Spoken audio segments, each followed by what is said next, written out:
These are days of memories. Some are glad memories, some are sad memories. Some are vivid and some are blurred. Some old people like me have memories that can be remembered from long ago and easier than the memories of yesterday. And memories of long ago can be very vivid and how they changed lives and people. It was raining and grey that day on the 28th of January 1948. It was my sister's birthday. Mother had baked a cake and Granny and Aunt Kath were coming with some friends, for she was 8 that day. Dad had promised to be home from the pit before her bedtime. He was a mining aristocrat. That meant he was a machine man. He drove a coal cutter up the coal face and cutting a channel through the coal so that the next shift could get the black diamonds, move the black diamonds to the surface. For in these days, coal was king. It was hard, exhausting, and a dangerous job, but he believed that better days were coming. The mining industry had become the National Coal Board. The National Health Service was in its infancy. New homes were being built and the future was bright. Bedtime came and Dad was not home, but that was not unusual as the work had to be done and the coal face had to be cleared. I remember I was about 12 at the time. The house was quiet, for we had all gone to bed until the early hours of the morning when the local policeman, P.C. Shields, came to get Mother. There had been an accident at the pit and he had wakened the local joiner who had a business and a taxi to take Mother the 25 miles through the night to the Bridge of Earn Hospital.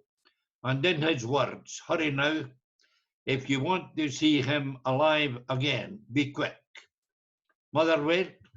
Granny came with other people from the village to make sure we were fed and washed and cared for and went to school, as was the custom in mining communities, where accident and even death was not unusual in these long past days. It was a long time before Dad came home, 495 days, a husk of the man he had been, with crutches, calipers to hold him up, and the limited prospect of ever walking again, yet still with absolute determination and belief that the future was bright. The skill of a German surgeon who'd honed his expertise on the Eastern Front before being taken prisoner, the devotion of a Sister Barclay who helped and cared for him through the long dark days of pain and despair, and the friendship of a man called Jimmy Westwood, an ex-paratrooper badly shot up at Arnhem, who shared the next bed space to Dad, saw them through. It's such a long time past and they're all gone, but the memories linger on of love and care and steely determination. And yet, memories are not something new, because you would remember that in the Bible, in God's word, it speaks about memories. There's an old man in the book of Ecclesiastes in the Old Testament, and he's sitting with his grandson on his knee, and he's reminiscing. He's telling him about when he was young and now he is old. And he describes it vividly in detail. He speaks about days now when his hair is white and when he can't see so well. He speaks about the shutters in the house, and he talks about the grinders being few, about how he doesn't have many teeth now. And after he had spoken in detail to his grandson, he gives them some advice in the memories. He says this, remember now. It's not always easy to remember, but we should remember now. Remember the glad days, remember the sad days. Remember how events change lives forever. That night in January in 1948, it changed the lives of our family forever. No longer university, no hopes of university, for these were hard days, and going to work so that the family could be kept and cared for. But the old man in these days says, remember now. And we are saying to you, it's good to remember. People are remembering 1945. People are remembering other days. Perhaps you're like us as a family. You're remembering our daughter's birthday, which was yesterday, and remembering the glad days. But in these memories and in these events, God speaks. And the old man says, remember now thy Creator in the days of thy youth. Remember before it's too late.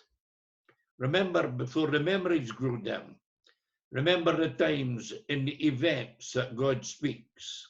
For the Bible says God speaks once and God speaks twice. And people don't understand that. And so we're asking you today, has there been a time in your life when God spoke? When the memories were vivid? Perhaps it was a hymn that you remember from childhood. Or perhaps it was a Sunday school chorus in these long ago days when all the kids in the place went to Sunday school and you remembered the verses and you remembered the choruses. Perhaps it was a hymn, or perhaps it was days when mum or dad took you along and listened to the preacher. Perhaps it was to the Union Hall in Cowdenbeath, which had been there for such a long time and is filled with memories of different people. And you listened to the preacher and God spoke to you vividly and with great power. But unfortunately, there is a chance that the memories have faded and time has passed. Because in the Bible, it speaks about two men who were in prison, and one was about to be released. And the other man said to him, when it's okay for you, when it is well with thee, when things are good, and when you're back into the everyday life, remember me. And there's a little postscript in that verse in the book of Genesis, and it says, and the butler forgot Joseph. The man, as soon as he was released, he forgot his friend in prison. And perhaps you look back just for a few moments and you remember, and God has spoken to you in your life, but you've forgotten, and the memories grown fit. Memories have faded, but this is the opportunity again to listen to the words of the old man with his grandson before it's too late and before the evil days come, as he said, and before the opportunities have passed forever. Remember now, this day, this happy day, this day of lockdown, when perhaps you have time to reflect and think and look at things. Remember now, thy Creator, the God who brought you into being and before whom you will stand. Memories.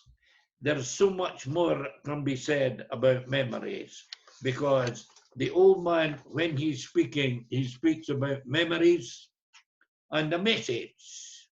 And the message is very simple because it's in the last verse.